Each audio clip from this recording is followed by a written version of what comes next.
Il y a 5 applications dans le monde qui comptent plus d'1 milliard d'utilisateurs actifs chaque mois. Facebook, YouTube, WhatsApp, Instagram et depuis plus récemment, TikTok. En tout cas ça, c'est le classement que vous connaissez. Mais dans les faits, il y a une 6e appli dans la liste et son nom est WeChat. La plupart d'entre vous, je le sais, ne connaissent pas cette appli ou du moins ne l'utilisent pas.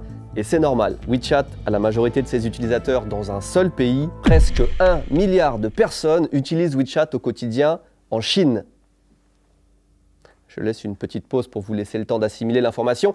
1 milliard d'utilisateurs en Chine, ça veut dire que si on enlève les enfants, c'est tout le monde. À part si tu es dans le coma, si tu habites en Chine, tu utilises WeChat. Et ça, pour 2 raisons. La première, c'est que c'est extrêmement pratique, c'est l'appli ultime qui te permet de tout faire. Et la deuxième raison, l'appli, elle est tellement pratique qu'elle est devenue indispensable. C'est impossible de vivre une vie normale en Chine sans WeChat. Comme en Chine, le gouvernement a un pouvoir de contrôle, de censure et de surveillance, vous imaginez bien que ça peut poser quelques problèmes. Bonjour.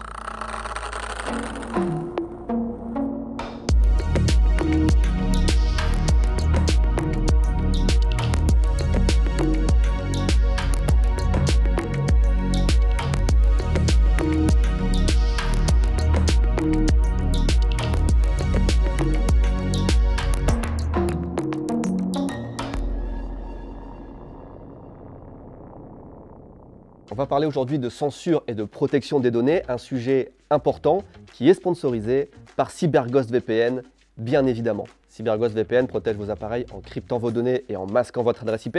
C'est particulièrement pertinent si vous utilisez un Wi-Fi public. C'est là que les méchants vous attendent pour passer par un réseau non sécurisé et voler vos mots de passe ou autres infos personnelles. Donc ne vous faites pas avoir. Aussi, vous connaissez Netflix, Disney+, puisque vous n'habitez pas en Chine. Ces plateformes proposent un contenu différent dans tous les pays du monde. Et si vous habitez en France, spoiler alerte, c'est pas vous qui avez le plus grand catalogue à votre disposition. Grâce à CyberGhost, vous pouvez vous géolocaliser dans n'importe quel pays pour profiter du catalogue complet de ce pays. Ils ont des serveurs dans le monde entier qui sont optimisés en plus pour le streaming. Si vous voulez pareil suivre le sport, la Formule 1 par exemple, vous pouvez vous géolocaliser dans un pays où les retransmissions sont gratuites pour en profiter sans abonnement. Et enfin, je dis ça, mais si vous voyagez de temps en temps, un VPN, ça vous permettra de comparer les prix dans le monde entier des billets d'avion, des services de location de voiture et des hôtels, parce qu'en fonction des pays dans lesquels vous vous géolocalisez, les prix sont différents et encore une fois, spoiler alerte, le moins cher n'est pas en France. Ça marche aussi pour certains services en ligne comme par exemple YouTube Premium qui coûte bien moins cher dans certains pays. Je vous laisse vérifier ça tranquillement et comparer les offres. Si vous passez en tout cas par mon lien en description, vous avez 83% de réduction sur un abonnement de 2 ans, ça fait 2,03 € par mois avec en plus 4 mois offerts et la possibilité, c'est très important, d'essayer le service pendant 45 jours, meilleur deal ever, merci CyberGhost VPN. Il y a quelques semaines, je voyageais en Chine et pour la première fois, alors que je connais assez bien le pays, je me suis retrouvé dans l'embarras à de très nombreuses reprises parce que je n'avais pas WeChat. Oi, sou Neymar. Você é meu amigo agora no chat. Vamos falar no chat. J'ai installé WeChat pour la première fois en 2018. À cette époque, l'appli, elle me servait uniquement pour communiquer avec les Chinois, un petit peu comme WhatsApp. Une chose très importante à savoir, c'est que toutes les applis pour communiquer, les réseaux sociaux et même la plupart des sites que vous visitez sur Internet ne sont pas accessibles en Chine. Il n'y a pas Facebook, il n'y a pas YouTube, il n'y a pas WhatsApp, il n'y a pas Instagram, il n'y a pas TikTok non plus.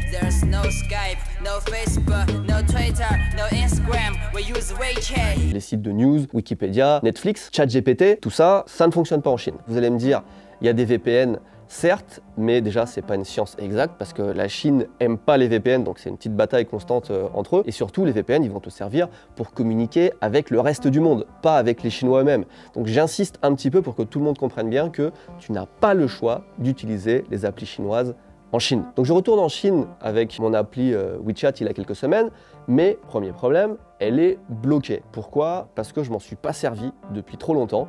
Donc première nouvelle, on est obligé contractuellement de se servir régulièrement de l'appli et le seul moyen de la débloquer, c'est d'avoir un garant qui valide mon compte et qui peut certifier que je suis en gros quelqu'un de bien. C'est mon chauffeur de taxi en Chine qui va m'aider là-dessus, mais à peine j'avais fait une action, je me suis de nouveau retrouvé bloqué et je me prends un ban d'1 semaine pour action interdite. J'ai littéralement fait une seule action. J'ai activé mon compte depuis 1 minute et je peux rien faire de plus que parler dans le groupe que je viens de rejoindre. Et c'est tout.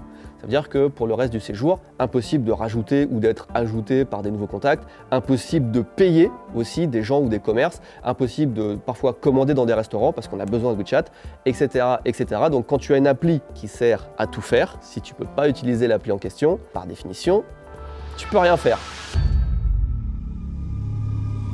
C'est en novembre 1998 que naît en Chine, à Shenzhen plus précisément, une petite entreprise du nom de Tencent créée par Ma Huateng ou Ponyma, de son petit surnom. Au départ, Tencent développe une messagerie qui s'appelle OICQ pour Open ICQ. La version courte, c'est que c'est la première messagerie de Chine et elle va connaître un succès fou très rapidement. Dans une version un petit peu plus longue, on pourrait dire que OpenICQ n'est pas du tout un programme open et surtout que c'est une copie de la messagerie ICQ de AOL, ce qui va donner lieu à peu près 3 ans de galère au départ de l'entreprise entre déjà les problèmes de financement puisque la messagerie ne rapporte rien mais coûte une fortune en serveur pour l'héberger et aussi les procès à gérer. Grâce à des financements et en renommant sa messagerie QQ, Pony, il arrive à s'en sortir et à partir de là, plus rien ne va l'arrêter pendant plus de 20 ans. À son pic, en 2014, QQ, c'est le deuxième réseau social le plus utilisé au monde, derrière Facebook, avec plus de 850 millions d'utilisateurs.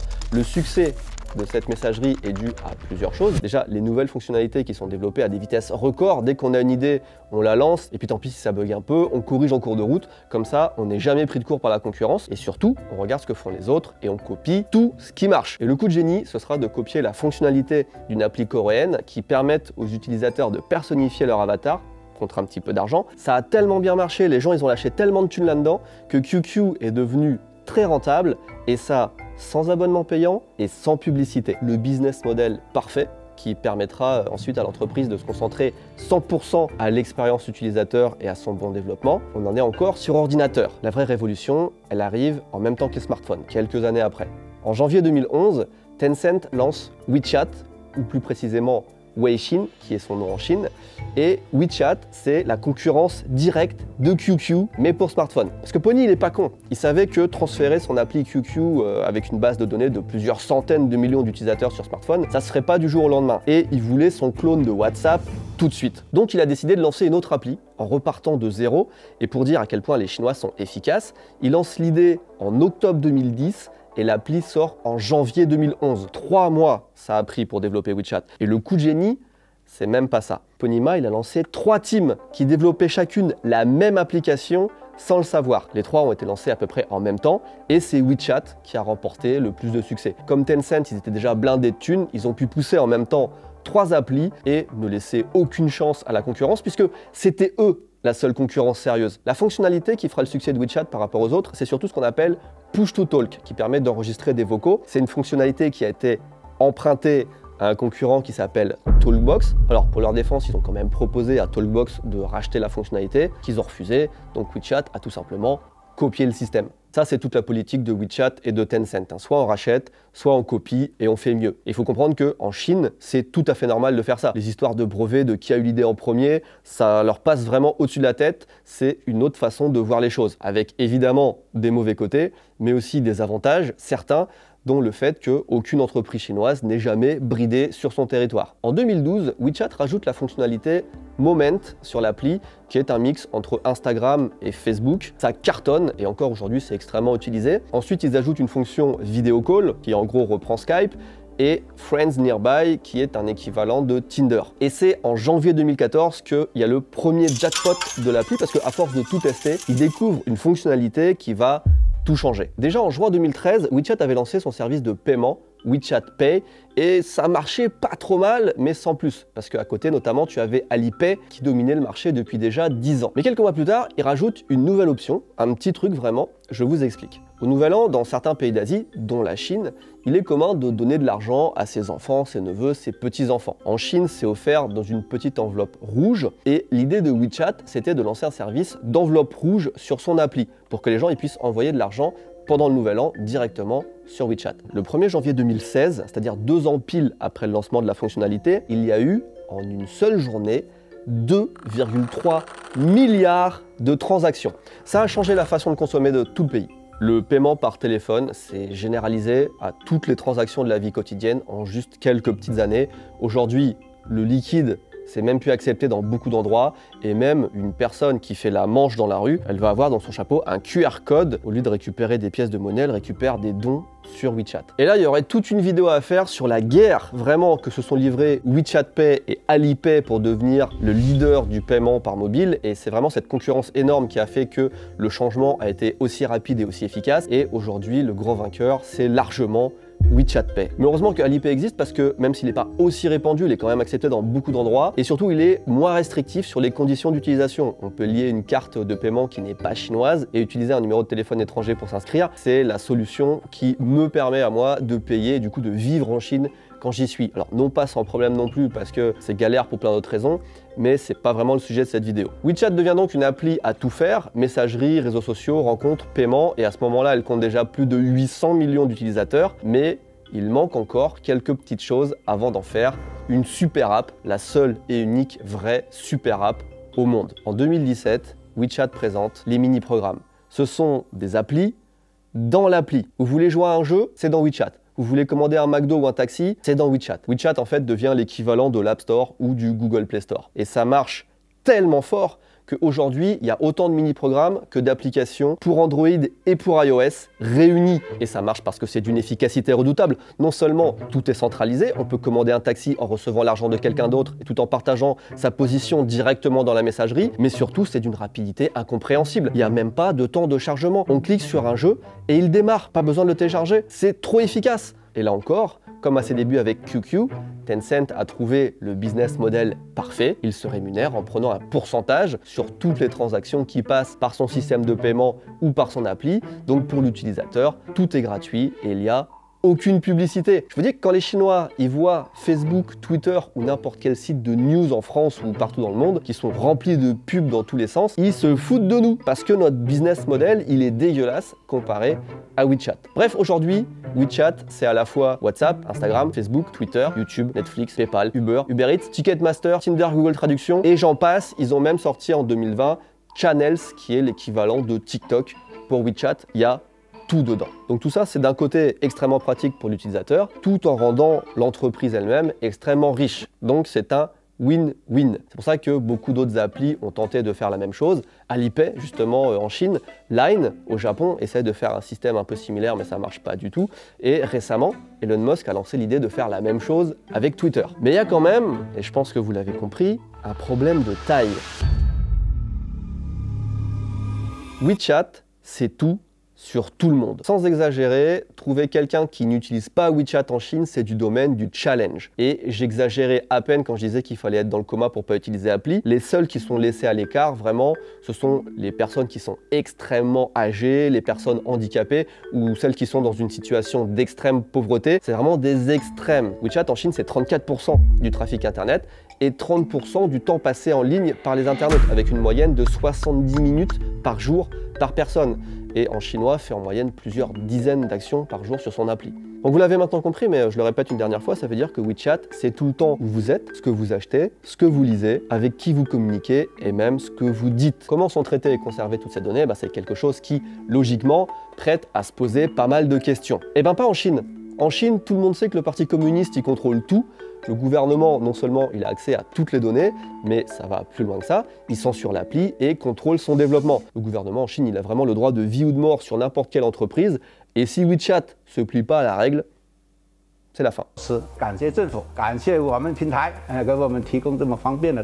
Concrètement, on a déjà plusieurs niveaux de censure qui sont déclenchés par certains mots-clés ou certaines images. Si j'envoie par exemple un message à quelqu'un pour parler du Tibet, des Ouïghours ou pour se moquer de Xi Jinping, il peut soit ne rien se passer, le message peut être bloqué sans que je le sache, donc invisible de la part du ou des destinataires. Je peux aussi bien être banni de l'appli et je peux certainement être fiché. Il faut savoir aussi que la censure ne s'applique pas de la même façon à tous. Par exemple, les étrangers sont beaucoup moins observés et censurés que les Chinois eux-mêmes. Ça dépend du numéro de téléphone qu'on utilise pour s'enregistrer. Dans les faits, les Chinois font vraiment attention à ce qu'ils disent. J'utilisais WeChat avec mon chauffeur de taxi parce que l'appli, elle traduit instantanément les vocaux d'une conversation. Et je me rappelle d'une fois où il a expliqué qu'il y avait des caméras partout sur la route pour contrôler le trajet de tous les véhicules à tout moment dans tout le pays. Il s'est senti un petit peu mal, j'ai vu son regard changer et il a repris l'appli pour préciser en vocal et c'est ça qui rend la Chine le pays le plus sûr du monde. Comme pour se dédouaner d'avoir un petit peu critiqué le système, il a redit un truc derrière qui le mettait bien. Donc WeChat, c'est devenu l'outil de contrôle de la population. On sait non seulement ce que les gens disent, mais on les empêche de parler aussi de certains sujets qui fâchent. Alors bien sûr, encore une fois, les gens ont conscience de ça et savent qu'il y a des choses à dire ou à ne pas dire, ou alors des façons de faire passer des messages sans que ce soit repéré. Mais parfois, il suffit d'une petite erreur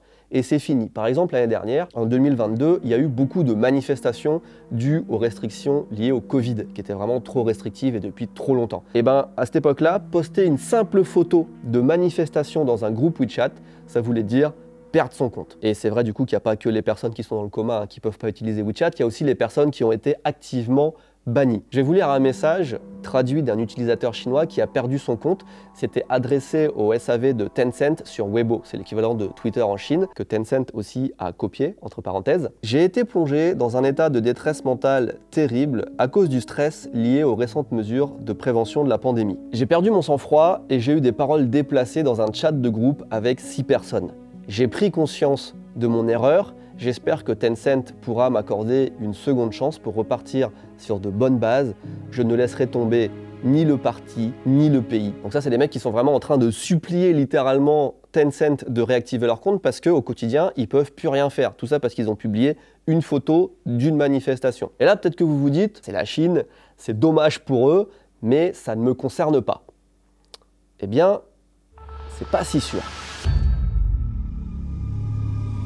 Il faut qu'on revienne un petit peu sur Tencent, la société mère, parce que WeChat, c'est juste une partie de ses activités. Et c'est pas la plus importante. En 2021, Tencent était 500 milliards de dollars de capitalisation boursière, c'est-à-dire plus que Samsung et 2 fois l'équivalent de Disney. Tencent, c'est d'abord le plus grand éditeur de jeux vidéo au monde, depuis déjà plusieurs années. Dès qu'ils ont connu du succès avec la messagerie QQ, Tencent a commencé à faire des jeux vidéo. Au départ, c'était en copiant des jeux à succès. Et aujourd'hui, c'est toujours un peu en s'inspirant de ce qui marche pour essayer de faire mieux ou en investissant dans d'autres studios. Maintenant, ils sont vraiment partout. Tencent, vous le savez peut-être, mais c'est le propriétaire à 100% de l'américain Riot Games et donc League of Legends et aussi Valorant et TFT. C'est aussi la série animée Arcane sur Netflix, incroyable série que je vous conseille si vous la connaissez pas. C'est fait par le studio d'animation français Fortiche et ils sont aussi propriétaires ou ont des parts dans des dizaines de studios à travers le monde entier. Et quand je dis des dizaines, c'est vraiment des dizaines et des dizaines. Ils possèdent 40% de Epic Games, donc Fortnite, et aussi Unreal Engine, qui est le moteur de jeux vidéo qui fait tourner la plupart des grands titres. Ils ont 84% du finlandais Supercell, qui fait notamment Clash of Clans, un des jeux mobiles les plus connus et les plus rentables du monde. Ils ont 16% du japonais From Software, Dark Souls, Sekiro, Elden Ring. Ils ont aussi 13% du géant coréen Kakao, que vous connaissez peut-être. Ils ont des parts dans Ubisoft, et ils ont aussi des groupes qui détiennent plusieurs studios, bref, voilà, ils sont dans la majorité des plus grands studios du monde. Et ils font aussi évidemment leurs propres jeux, c'est important de le souligner, comme Honor of Kings, qui est vraiment le banger absolu, enfin le jeu qui rapporte le plus au monde sur mobile. C'est une version mobile de League of Legends, une version non officielle, puisqu'ils ont copié leur propre jeu qui possédait déjà. C'est la même politique que pour WeChat, encore une fois, ils ont lancé 2 studios pour développer une version alternative d'un truc qu'ils possédaient déjà, et c'est Honor of Kings qui a émergé grand vainqueur. Mais peut-être que je me dis, les jeux vidéo, ça vous parle pas trop. Tencent, c'est aussi 5% de part de Tesla, 12% de Snapchat, 20% de Universal Studios, 9% de Spotify, des investissements dans Discord, dans Warner Music, dans Rakuten. En fait, c'est tellement de trucs que c'est impossible de tout citer. Il y avait un article dans Les Échos en 2019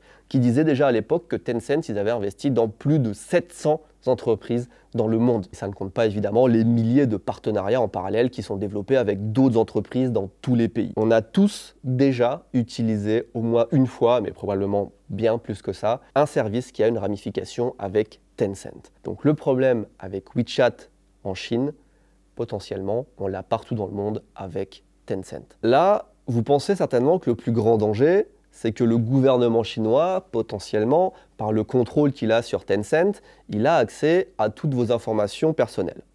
C'est vrai, c'est un risque, mais ça n'est pas le plus grand risque. Est-ce que vous connaissez Daryl Morey? Peut-être que ça vous dit rien. Il était manager d'une équipe de basket à la NBA, les Houston Rockets. Et il a fait un tweet en octobre 2019 pour supporter Hong Kong lors des manifestations qui opposaient les Hongkongais à la Chine. Seulement, c'est Tencent qui gère les droits de diffusion de la NBA en Chine, suite à un petit contrat de 700 millions de dollars. Et Tencent, il a aussi des parts dans JD.com, rien à voir avec le grand JD, qui vend le merchandising de l'équipe. Et du coup, 2 jours après le tweet qui avait offensé la Chine, les matchs des Rockets de Houston étaient plus diffusés dans tout le pays et les maillots étaient impossibles à trouver en ligne. Donc suite à ça, Daryl Morey, la NBA et même certains joueurs des Houston ont dû s'excuser, s'expliquer et dire publiquement qu'ils aimaient la Chine. Yeah, we apologize. We love China. We love everything they're about. Je pense que je suis pas le seul à y voir un petit problème vis-à-vis de la liberté d'expression. C'est pas nouveau qu'au moindre problème, la Chine impose des sanctions, mais maintenant, ils peuvent sanctionner directement des centaines d'entreprises ciblées dans le monde entier. Donc ils ne contrôlent pas ce que disent uniquement les Chinois, on va au-delà. Et aujourd'hui, Tencent s'est classé comme la 7e marque la plus puissante au monde. Maintenant, il est temps de nuancer un peu tout ça, autant pour WeChat que pour Tencent. Et pour moi, c'est la partie la plus intéressante parce qu'on en arrive à peser le pour et le contre, parce qu'on sait tous que rien n'est jamais tout blanc ou tout noir. Tencent est plus ou moins l'outil de la Chine, on vient de le voir, mais cet outil est-il très utilisé? Apparemment, pas tant que ça en dehors de la Chine, j'entends. La situation avec la NBA, elle reste quand même assez exceptionnelle, mais je ne vais pas dire rien, mais très peu de choses laissent à penser aujourd'hui que Tencent utilise à mauvais escient, entre guillemets, le pouvoir qu'il a. Et d'après ce que j'ai compris, l'entreprise, elle a l'air d'interférer même assez peu, voire pas du tout, dans les autres entreprises où elle investit. Et en réalité, les dirigeants de Tencent, ils n'ont pas envie de faire un travail d'espionnage ou de contrôle au service de la Chine. Ils n'ont pas envie d'avoir des membres du gouvernement dans l'entreprise. Ils savent très bien que ça les dessert. La méfiance qu'a l'Occident en entier envers les entreprises chinoises comme TikTok, Huawei et Tencent, ça joue contre eux. Ça rend leur expansion plus difficile dans le monde entier. Alors c'est vrai que Tencent, c'est pas une entreprise modèle. On l'a vu, ils se sont bâtis en copiant les autres et aussi, ça on l'a pas évoqué, en écrasant la concurrence par tous les moyens possibles. Mais en Chine, c'est normal. Ça fait partie du jeu, c'est comme ça que ça marche. Et au final, ce système, il pousse les entreprises à faire toujours mieux. Et c'est vrai que objectivement, les produits qui sont développés ou soutenus par Tencent sont bons. Et en plus, la plupart du temps, c'est gratuit. Et c'est grâce vraiment à ce genre d'entreprise que les Chinois ont non seulement rattrapé leur retard technologique, mais commencent aujourd'hui à mettre un vent à tout le monde. Et Tencent, c'est un peu paradoxal et peut-être qu'on aura du mal à le croire, mais son expansion est aussi bridée par la Chine elle-même. Sûrement par peur de perdre le contrôle, le pays déstabilise régulièrement Tencent. Par exemple, récemment, en limitant le nombre d'heures de jeu en ligne quotidiennes des mineurs, ça fait chuter l'action de Tencent drastiquement du jour au lendemain. Et ils font pas que ça, ils censurent activement les jeux vidéo. Par exemple, dans un jeu vidéo de tir, le sang des joueurs est vert.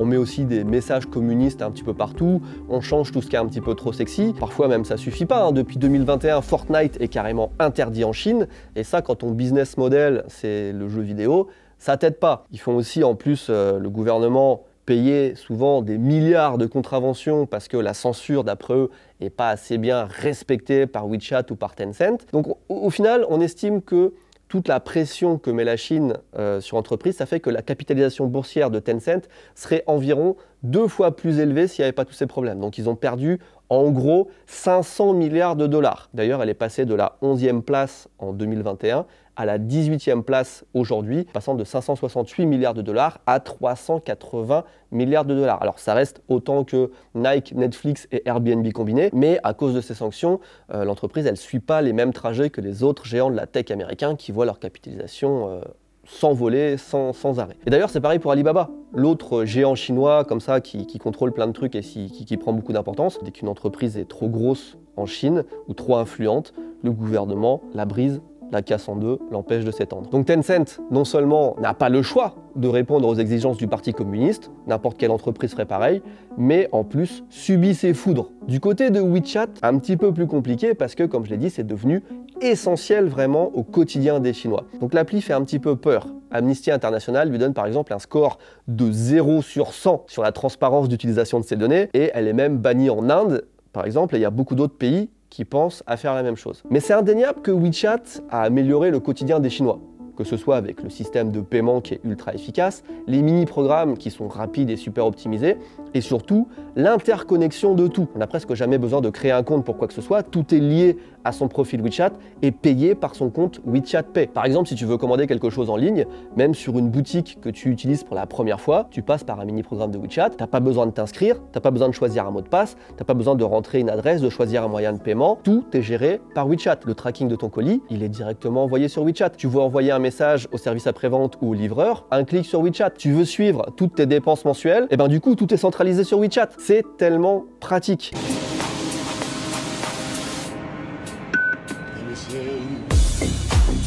Autre exemple, grâce à WeChat, le temps d'attente dans les hôpitaux a baissé de 43 minutes parce qu'on peut voir en ligne le temps d'attente, on peut prendre un rendez-vous, on peut payer avec son téléphone, on peut avoir aussi le résultat de ses analyses directement sur son téléphone. C'est efficace dans plein de domaines. Et ça, c'est juste quelques exemples pour vous montrer la puissance du truc, parce que moi, perso, je ne fais pas ça sur WhatsApp. Donc les Chinois ont tout ça gratuitement, sans pub ou très peu, et la contrepartie, c'est uniquement de ne pas parler d'un sujet qui fâche en ligne. Et ça, ça a l'air de convenir à la majorité des personnes.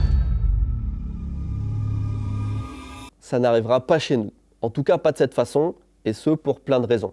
Déjà parce qu'on a développé d'autres habitudes. C'est logique pour nous d'avoir une app égale une fonction précise. Si vous avez besoin de trouver un taxi dans une ville inconnue, il y a une application pour ça. Il y a aussi, dans beaucoup de pays du monde, des lois antitrust. On est plutôt parano, en général, de mettre trop de pouvoir entre les mains d'une seule entreprise. Je pense que Google, c'est le plus proche de ce système, avec à la fois son moteur de recherche, YouTube, Google Maps, Gmail, le Play Store. Et ils se prennent régulièrement des amendes assez vénères pour situation de monopole. Et surtout, Google, il a en face de lui d'autres géants, comme Microsoft, Apple, Facebook, Amazon, Netflix, TikTok, et c'est pas demain qu'on va les voir tous fusionner pour faire une super app. Elon Musk a essayé avec Twitter de lancer un petit peu l'idée de faire la même chose, et c'est vrai que c'est tentant quand on voit que Twitter ne rapporte rien et que WeChat c'est 17 milliards de revenus par an, 17 milliards de dollars, mais il s'est fait démonter par tout le monde. Personne aux États-Unis en tout cas ne veut de cette appli-là, et si ça commence pas aux États-Unis, qui va la lancer? Et puis le reste du monde, c'est pas la Chine, c'est bien plus complexe. En Chine, quand tu as une idée, tu le fais, point. Il n'y a pas beaucoup d'endroits dans le monde où tout va si vite, tout est si efficace. WeChat, c'est un produit purement chinois qui ne peut pas être reproduit ailleurs. Ça m'a fasciné quand j'ai vu tout ce qu'on pouvait faire avec cette appli quand j'étais en Chine. Je suis sûr que quelqu'un qui passe suffisamment de temps dessus et qui la maîtrise suffisamment peut vraiment y gérer tous les aspects de sa vie privée et de sa vie professionnelle. Dites-moi de votre côté, est-ce que ça vous intéresse ce genre d'appli? Est-ce que vous trouvez ça pratique ou au contraire, est-ce que ça vous fait peur, voire ça vous révolte? Dites-moi, ça m'intéresse vraiment de savoir ce qu'en pensent les gens. Je vous remercie d'avoir regardé cette vidéo et je vous remercie pour votre fidélité. Pensez à vous abonner.